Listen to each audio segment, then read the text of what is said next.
ये कमबख्त जुआ चीज ही ऐसी, अब मैं क्या कहूँ। वो संभव, वो भी जब कभी रेस में डबल टोट या टिबल टोट लग गया तो। रेस, जुआ, वो और जुआरी ना ना। शिव शंभो।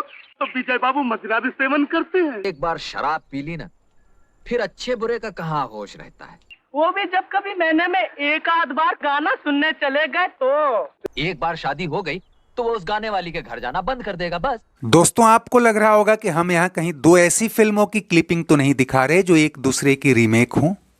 ऐसा तो नहीं है, लेकिन एक का दूसरे से इंस्पायर्ड होना कहें तो गलत ना होगा। वैसे आज इस सीन की चर्चा हो रही है या होती आई है तो सिर्फ इसलिए कि इस सीन ने भारत की ऑल टाइम ब्लॉकबस्टर और कल्ट क्लासिक फिल्म शोले में तमाम एक्शन और रोमांस सीन के बीच एक असरदार पंची कॉमिक सीन जोड़ने का काम किया और फिल्म को ज्यादा से ज्यादा मनोरंजक बनाने में इस एक सीन का बहुत बड़ा योगदान था।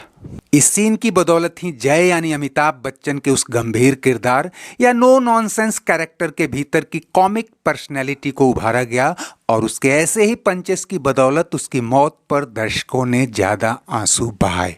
और आज जब शोले अपने ओरिजिनल क्लाइमेक्स के साथ एक बार फिर सिनेमा के पर्दे पर है, ये सीन भी खूब सुर्खियों में है।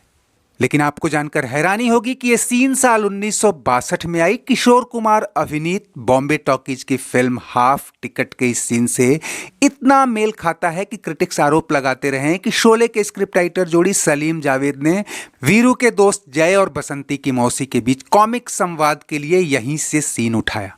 कई लोग तो इसे सीधे सीधे कॉपी कहते हैं क्योंकि दोनों ही संवादों के बीच शादी का प्रस्ताव अहम कड़ी है और संभावित वर की तारीफ करते करते उसकी ऐसी बुराइयां की जा रही हैं कि सुनने वाले के होश उड़ जाते हैं। जुआ, अब बाकी क्या रहा? जब कभी कड़की पड़ जाती है तो अपने बाप की तिजोरी भी साफ कर देते हैं। चोरी, चोरी। शिव शंभो। जुआरी वो, शराबी वो, लेकिन उसका कोई दोष नहीं। हालांकि ऐसी ही चर्चाओं के बीच पिछले ही साल सलीम खान ने एक इंटरव्यू में दावा किया था कि शोले का यह सीन असल में जावेद अख्तर की रियल लाइफ में हुई एक घटना से प्रेरित था जिसमें मैं भी भागीदार था। हुआ यूं था कि उन दिनों जावेद अख्तर और हनी ईरानी के बीच बढ़ती नजदीकियों को देखते हुए हनी ईरानी की मां ने जोर देना शुरू किया कि जावेद हनी से शादी कर लें, जबकि जावेद अख्तर ये शादी टालना चाहते थे या फिलहाल नहीं करना चाहते थे। उन्होंने सलीम खान से कहा कि तुम हनी की मां से मिलो और मेरी खूब बुराइयां करो, जिनमें मेरी शराब पीने की लत जैसी बुराइयां भी हों, ताकि वो खुद ही शादी से पीछे हट जाएं। सलीम की माने तो उन्होंने ऐसा ही किया और ये आइडिया उन्हें तब दिमाग में कौंधा जब दोनों शोले की स्क्रिप्ट लिख रहे थे। हालांकि इसमें कितनी सच्चाई है वही जाने, लेकिन असल सच्चाई ये भी है कि सलीम की तमाम बुराइयों के बावजूद आखिरकार जावेद और हनी ने शादी की और उनके 2 बच्चे भी हुए। हालांकि बाद में ये शादी टूट गई और खुद जावेद ने माना है कि इसके पीछे उनकी शराब की लत बड़ी वजह बनी। बाद में जावेद अख्तर ने शाबाना आजमी से शादी की थी। खैर, सलीम खान के नैरेटिव को कई क्रिटिक्स ज्यादा भाव नहीं देते, जिनका मानना है कि शोले के कई अहम सीन और किरदार कई देसी विदेशी फिल्मों से इंस्पायर्ड है। कहा यह भी जाता है कि गब्बर सिंह का लुक और entry scene Hollywood film a few dollars more से इंस्पायर्ड है।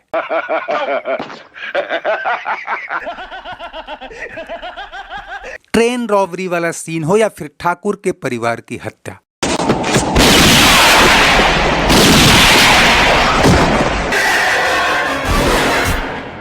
इसी तरह जय, वीरू और बसंती के बीच का ये आखिरी सीन जिसमें जय का ट्रिकी टॉस पूरे फिल्म का क्लाइमेक्स और मूड बदल देता है। इस सीन को फिल्म गार्डन ऑफ एविल के इस सीन से प्रेरित बताया जाता है। ऐसे ही मेरा गांव मेरा देश और 7 समुराई जैसी कई फिल्में हैं जिनके प्लॉट और सीन शोले के कई दृश्यों और किरदारों से मेल खाते हैं। लेकिन आज हम जिस सीन की बात कर रहे हैं वो विशुद्ध देसी प्लॉट पर रचा गया एक बेहतरीन कॉमिक सीन था जिसने दोनों ही फिल्मों के ड्रामेटिक इफेक्ट को एक नई ऊंचाई दी थी।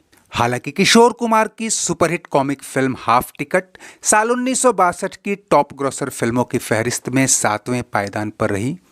हालांकि इस तरह की एब्सर्ड स्टाइल वाली बातचीत या संवाद को हमारे नाटकीय मंचों और हास्य विधाओं में पहले भी आजमाया जाता रहा है और आमतौर पर विरोधाभासी बातों से ही हास्य के पुट निकलते हैं, लेकिन सलीम जावेद ने इसे जिस नेचुरल तरीके से शोले के भीतर बुना और अमिताभ बच्चन ने जिस प्रभावी तरीके से डायलॉग डिलीवरी की, इस सीन ने दर्शकों को लोट पोट कर दिया। खानदान क्या है, उसके लक्षण कैसे हैं? दोस्तों, इस सीन की शोले के लिए खास अहमियत इसलिए भी है कि इसने फिल्म के उस मोड़ पर लोगों को हंसाया जब कहानी ठाकुर के त्रासद खुलासे से गमगीन और गब्बर के खौफ से भारी हो चली थी। और कहानी को ज्यादा भारी न होने देना या उसे नया मोड़ दे देना ही पटकथा लेखक की कारीगरी मानी जाती है। ऐसे में सलीम जावेद काफी हद तक सफल रहे और इस लेवल तक कि आगे चलकर ये सीन न जाने कितने दूसरे कॉमिक और सटायर सीन क्रिएट कर गया। फिर भी अगर सिर्फ ओरिजिनलिटी की बात करें तो किशोर कुमार की फिल्म शुरू से आखिर तक एक प्योर कॉमिक फिल्म है, जिसमें एक अमीर बाप अपने सन की या उसके शब्दों में कहें तो पागल बेटे को किसी तरह घर गृहस्थी या दुनियादारी की पटरी पर लाना चाहता है और इसी क्रम में वो उसके हाथ पीले कर देना चाहता है। लेकिन लड़का जितना स्वभाव से चंचल उतना ही दिमाग का शरारती कि शादी का प्रस्ताव लेकर आ रहे एक पंडित से उसके घर के बाहर ही उसकी मुलाकात हो जाती है, जो लड़के यानी किशोर कुमार के बारे में जानकारियां लेना चाहता है। अब यहाँ अपनी ही शादी तुड़वाने के लिए किशोर कुमार ने भी वर यानी खुद के बारे में जो उपमाएं दी, जो तारीफें की, उससे पंडित जी का माथा घूम गया। वैसे तो विजय बाबू दूर से ठीक ही लगते हैं, मगर पास से उनकी एक आंख नकली है।